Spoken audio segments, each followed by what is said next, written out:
안녕하세요. 절대값TV의 명품 PD 한PD입니다. 자, 요즘 제가 이제 서울의 부동산 시장, 그죠? 부동산 슈퍼사이클에 들어간 것 같다, 그런 표현을 많이 쓰잖아요. 그러면서 이제 강남 부동산에 대한 이야기, 서울의 고급지에 대한 어떤 이야기를 좀 많이 하고 있어요. 집중적으로 하고 있어요. 깨달은 바가 있어서 얘기를 하는 거예요. 뭐 그냥 하는 거 아니에요. 절대로 누구 얘기를 듣고 다른 사람들의 얘기를 듣고 뭐 그렇게 하는 거 아니에요. 제가 피부로 느끼고 머리로 느끼고 공부한 것을 체화해서 여러분들한테 알려드립니다. 제 이야기에 대해서 불편하실 수 있어요. 그죠? 분명히 불편하실 수가 있어요. 있어요. 야, 쟤는 뭐 왜 맨날 서울 올라간다고 그러냐. 그리고 또 강남 마용성 고급지들이 올라간다고 하느냐. 그리고 어제는 강남 3대 부자, 그죠? 3대가 사는 강남, 그 얘기를까지 하면서까지, 여러분, 어제 강남에 3대가 산다라는 얘기는 매우 중요한 얘기예요. 그죠? 매우 중요한 얘기야.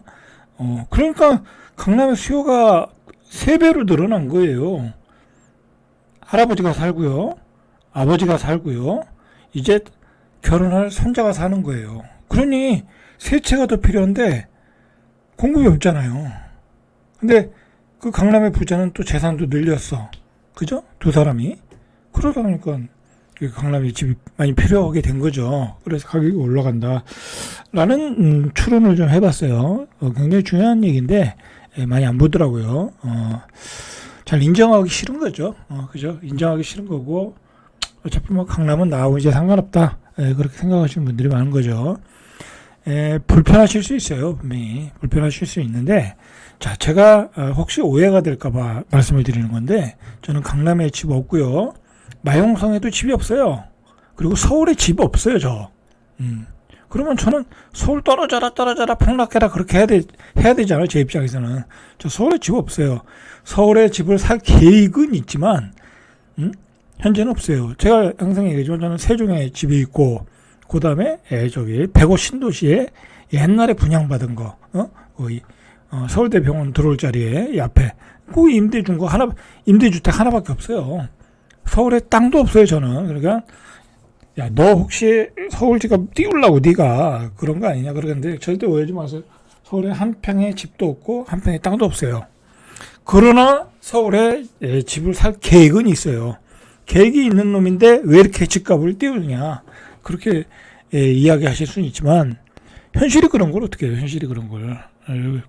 불편한 이야기지만 여러분들이 좀 어차피 제 유튜브를 보는 많은 사람들이 제 이야기를 이해하고 받아들이지는 않는다고 봐요.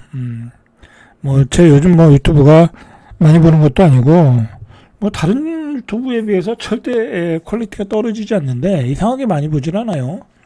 사실 어려워서 그래요. 제 방송이 맨날 뭐 풍랑론만 이야기하고, 여러분들의 희망 회로대로 방송만 하면 더 나오겠죠. 시청률이. 근데 여러분들 지금 폭락론을 이야기한 이후로 지방은 뭐 그대로 그 폭락론대로 가고 있지만은, 그러나 서울 같은 경우에 경기도도 이제 많이 떨어졌잖아요. 경기도도 많이 떨어졌어요. 이제 경기도도 이제 더 이상 떨어지기 어려워요. 제 전제는 그래요. 경기도도 이제 여기서 더 이상 떨어지기 어려워요. 그러니까 경기도에 집 사실 분들은 빨리 사셔야 돼요. 그죠? 빨리 사시고. 그렇게 하고, 경기도는 아직 싸잖아요. 그죠? 서울도, 여러분들, 서울의 집값이 폭락한다고 하는데, 그 지금 상황이 어때요, 지금 상황이? 자, 그 상황에 대해서 말씀드릴게요, 지금. 신고가가, 일단 양극화가 돼버렸고, 또 노강 금강구는 조금씩 더 빠지고 있고, 아직 안 올라오지는 못하고 있고, 다른 지역에서는 이 강남, 마용성 그런 지역에서는 신고가가 나온다는 거잖아요. 그런 상황을 좀 이해했으면 좋겠고요. 그러면 왜 이런 상황이 벌어졌냐? 그거는 여러분들이 옛날에 고정관념으로 생각을 해서 그래요. 이 부동산이라는 거는 이렇게 경기 사이클에 따라 올라갔다가 내려갔다 그렇게 되는 게 정상이잖아요. 예전처럼 2013년처럼 그죠? 근데 그런 사이클이 이제 맞질 않아요. 맞질 않아요, 여러분들. 그런 그 고정관념부터 빼야 돼. 예를 들어 수요가 한정된 지역에서는요. 그리고 수요가 늘어나지 않는 지역에서는 그런 경기 사이클이 맞아요. 그렇죠? 지방이 그렇잖아요. 지방이 그렇잖아요. 자, 그러나 수요가 계속 많고 공급이 안 되는 지역에서는 그 사이클이 맞질 않아요, 이제. 맞질 않아요. 그리고 특히 고급지에 대한 수요가 많은 지역, 그리고 새 아파트에 대한 수요가 많은 지역에서는 그게 맞질 않아요. 그게 서울이라는 거예요. 서울, 고급지, 중고급지. 그런 지역에서. 나중에는 이제 조금 더 떨어지는 지역에서도 가격이 올라오겠죠. 그죠? 많이는 안 올라오더라도 올라오겠죠. 자, 여러분들 그런 내용을 좀 이해를 하시고 두 번째로는요. 여러분들 인플레이션 시대잖아요. 지금은 돈이 너무 많이 풀려가지고 여러분 돈 어마어마하게 풀렸어요. 지금 나중에 이제 우리가 이제 광의 통화량, 협의 통화량 보면 불과 몇 년, 한 5, 6년 전만 해도 한 20% 이상 돈이 더 풀린 것 같아요. 이 수치를 보면. 그러니까 전 세계적으로 그러니까 우리는 많이 푸는 것도 아니에요. 미국에 비하면. 그러니까 결국은 인플레이션이 오잖아요. 그럼 원자재값 폭등하죠. 인건비 폭등하죠. 자, 그러니까 분양가가 올라가잖아요. 지금 서울에서 분양하는 역세권 분양가가 얼마예요? 15억이에요. 15억. 실질적으로는 그냥 고급지는 아니야. 일반적인 어떤 은평구 그런데 15억. 여러분 그거 사가지고 그렇게 시세 차익도 못 누려요. 이제 당장은 나중에는 올라갈 줄 몰라도. 그죠? 강남에서 분양받으면 시세 차익이 나올 줄 몰라도, 그거 시세 차익이 얼마나 하겠어요. 그죠? 이것저것 세금 내고 하면. 분양가가 올라오고 있다. 이 분양가가 올라오는 바람에 공급이 안 되는 거야. 서울 같은데. 여러분들 그걸 아셔야 돼. 분양가가 올라오니까 공급이 안 되는 거야. 너무 비싸니까. 그죠? 그러니까 결국 어디다 많이 줘야 돼요? 경기도에 많이 져서 공급을 하는 수밖에 없어요. 공급을 하는 수밖에 없어요. 그러니까 대부분의 그 공급은 앞으로는 경기도에서 일어날 가능성이 있고요. 어제도 얘기했듯이 서울에서 1000가구 이상 대규모로 재개발을 하면 20년이 걸려요. 20년이 걸린다. 공급은 1000가구짜리 단지 하나 만드는데 20년이 걸린다. 그거 재개발을 통해서 공급이 되겠어요? 안 되는 거죠. 자, 이런저런 이유로 힘들어졌다. 그죠? 힘들어졌다. 과거의 그 프레임, 사이클에 의한 가격의 상승과 하락, 그런 구조가 깨졌다. 라는 걸 여러분들이 아셔야 되고, 그리고 제가 얘기했지만 결국은 우리나라의 정책은 뭐라고 그러죠? 국가 정책은 그냥 서울 수도권 몰빵 정책이에요. 여든 야든 하도 심각하니까 이제는 여든 야든 국회를 세종으로 옮기고 대통령실을 집무실을 세종으로 옮기고 그런 얘기가 나오긴 하지만 그것 빼고는 서울 수도권 정책이에요. 그냥 선거 때만 가서 대전과 세종이 대한민국의 중심입니다. 부산이 어쩌고 저쩌고 하는데 다 헛소리예요. 헛소리다. 결국은 서울 수도권에 유권자들이 다 몰려 있는데 그들을 위한 정책을 피는 거예요. 모든 공약이 그렇게 나오잖아요. 심지어는 전국을 GTX망으로 만들겠대. 그러면 지방 다 죽으란 얘기예요. 그죠? 자, 여러분들 그런 개념을 가지고 보셔라. 보시고 대응할 수 있는 분들은 대응하시고 그리고 대안을 찾으실 분들은 대안을 찾아라. 여러분들 여러분들이 그 고집이 있잖아. 예를 들어 시값은 폭락해야 되고 이건 거품이다. 그럼 폭락해야 된다. 그래서 여러분들이 폭락론을 찾지만은 만약에 폭락을 안 한다고 하면 서울의 집값이 폭락을 안 한다고 하면 어떡할 거야? 지금 몇 년째냐고. 한 2027년, 8년 갔는데, 누군가 정권을 잡고 했는데도 폭락을 하지 않아. 어떻게 할 거야, 그러면? 어떻게 할 거야? 그러면, 그거 완전히 정신병원 온 거예요. 그 정신병원 되니까. 내 생각대로 안 가면, 이건 뭐, 이 부정의 부정이 돼 버리는 거야. 예를 들어, 그 선거에서 못 이기니까, 부정선거다 그러는 거고 똑같은 거잖아요, 그게. 그죠? 그렇게 될 수 있다니까? 그냥 무조건 거품이다 그렇게 될 수 있는 거예요. 집값은 계속 올라가는데. 자, 그렇다라는 거예요. 여러분, 그리고 요즘에, 이 부동산 강사들, 좀 이런 표현은 그렇지만, 투기 강사들. 자, 그 사람들 보면요.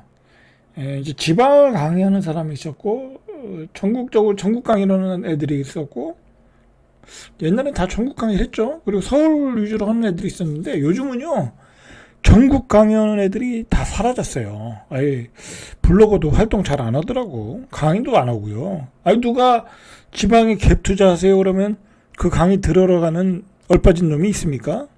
안 가요. 지방에. 지금도 뭐 보유세, 뭐 종부세, 그못 감당 안 돼요. 그리고 지방은 또 전세 가격에 한계가 있잖아. 응? 그리고 뭐 다주택자 해봤자 그게 별 볼일 없다는 걸 아니까 이제 똘똘한 채로 다 가잖아요.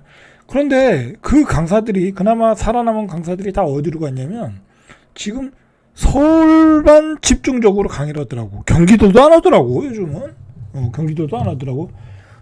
서울과 이 강남 주변에 있는 경기도 뭐 그 정도 가지고 특히 재개발 강의 뭐 그런 강의만 하더라고. 그 사람들의 강의의 커리큘럼을 봐도 그 사람들이 결국은 어디만 올라가느냐라는 걸 알 수가 있는 거예요, 우리가. 그러니까 여러분들 그런 경향을 좀 아셔야 돼. 그리고 요즘 뭐 예전만 해요, 폭락문이. 예전만 못해. 그죠? 자, 여러분들 그거를 좀 아셔가지고 대처를 하세요. 자, 이거 보세요. 계속 마용성 강남 그런 쪽에서 신고가가 나온다는데 이 가격을 보세요. 가격을 경희궁자의 25평 9평도 25. 경희궁자이가 이게 이제 9평인가 보네. 25억 4천이라는 거야. 25억 4천. 자, 그리고 마포 프레스티자에도 24억 7천. 이제 9평이 그렇다는 얘기네요. 그죠? 32평이 이제 경희궁자에도 25억, 마포도 25억, 강남은 평당 1억. 여러분들 이게 토지거래가로 묶어놨는데 그러면 금매물들이 나와야 될 거 아니에요. 안 나온다니까 지금. 안 나온다니까. 그러니까 매수자는 싸게 나오길 기다리는데 싼 게 안 나와. 근데 사야 될 사람은 조금 있어. 그러니까 거래가 조금씩 되면서 신고가를 찍고 있는 거야. 자, 이 상황이 얼마나 오래 가겠어요, 여러분들. 자, 요즘 최근에 가장 많이 오른 데가요, 세종이 아니에요. 세종이 아니라 과천이라는 거야, 과천. 왜냐면 여기는 토지거래가 지역이 아니잖아. 그러니까 지방 사람들도 가서 살 수 있는 거야. 그러니까 여기서는 계속 신고가가 나오는 거지. 그죠? 그 강남에 인접해 있고, 뭐, 학군도 좋고, 그죠? 그리고, 주거 환경도 좋고, 신고가 비중이 가장 많이 나타나는 데가, 과천이더라라는 얘기예요. 그래서 과천에서는 4월의 신고가 거래 비중이 62.5%로 가장 높았다. 그리고 성남시 분당구는 뭐 15.7%, 이 정도. 뭐 리모델링 일기 신도시 재건축 단지, 리모델링 단지를 중심으로 자, 이렇게 신고가가 나왔다. 부천시 오정구, 서사구 이런 데서는 그렇게 오르는 추세는 아니고요.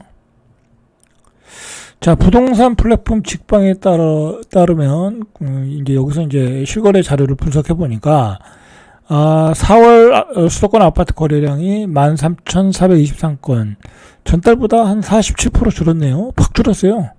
그런데 신고가 비중은 3월이 9.10, 4월이 5.97, 전체 이제 수도권의 신고가 비중이죠. 그렇게 높진 않아요. 근데 서울이 18.75%에서 15.44, 인천이 2.97에서 2.5, 자, 서울은 한 15% 나와요. 그죠? 신고가 비중이 서울이 높더라라는 거죠. 자, 근데 그 중에서도 이제 마용성 그 다음에 강남의 신고가 비중은 더 높아. 용산구는 신고가가 한 46.2%. 목동은 요즘 난리죠. 그죠? 목동은 요즘 난리야. 44%.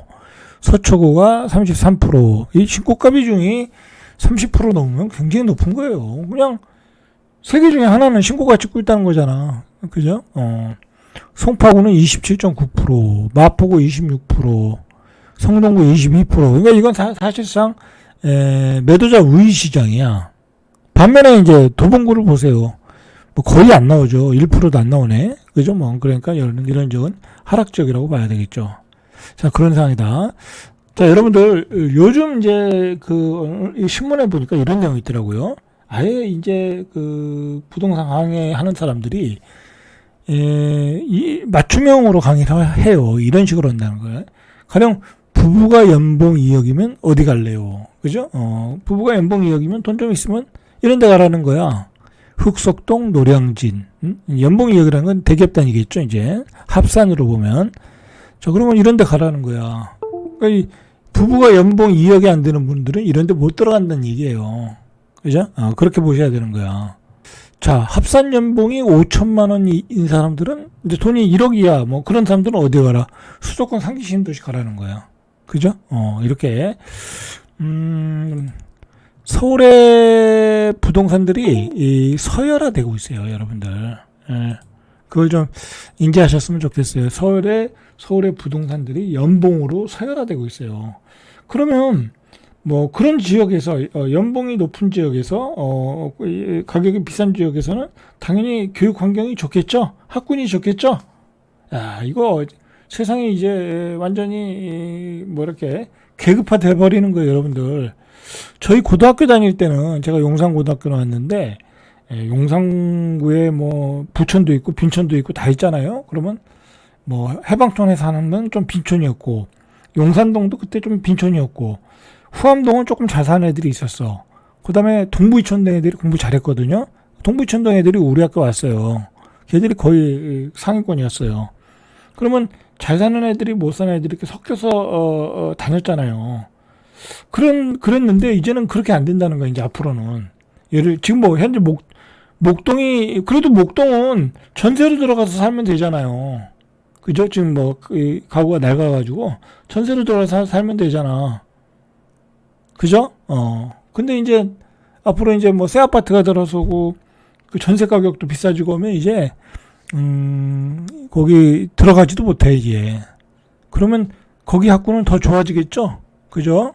그렇게 더 좋아지는 거예요. 예를 들어 노량진, 여의도는 당연히 좋아지고 목동 학군, 여의도 학군, 그다음에 노량진, 흑석동 학군.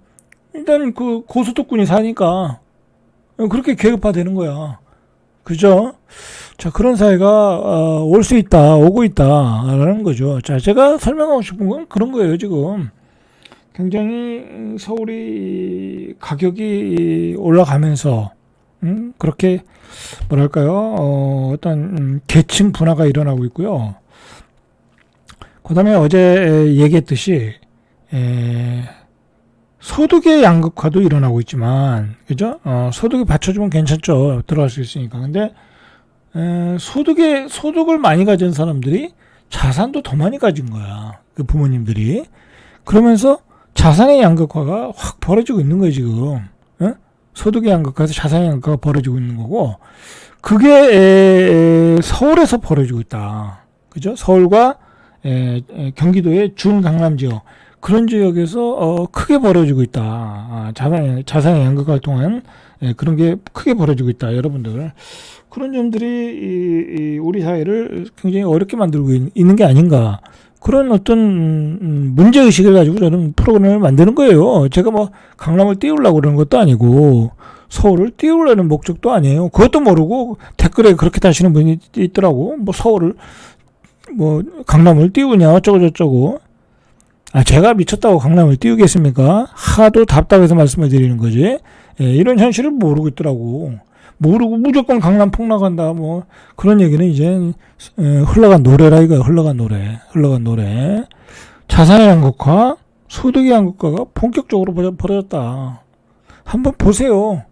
강남에 3대가 살고 있다니까. 자, 절대값 TV의 명품 PD 한 PD였습니다.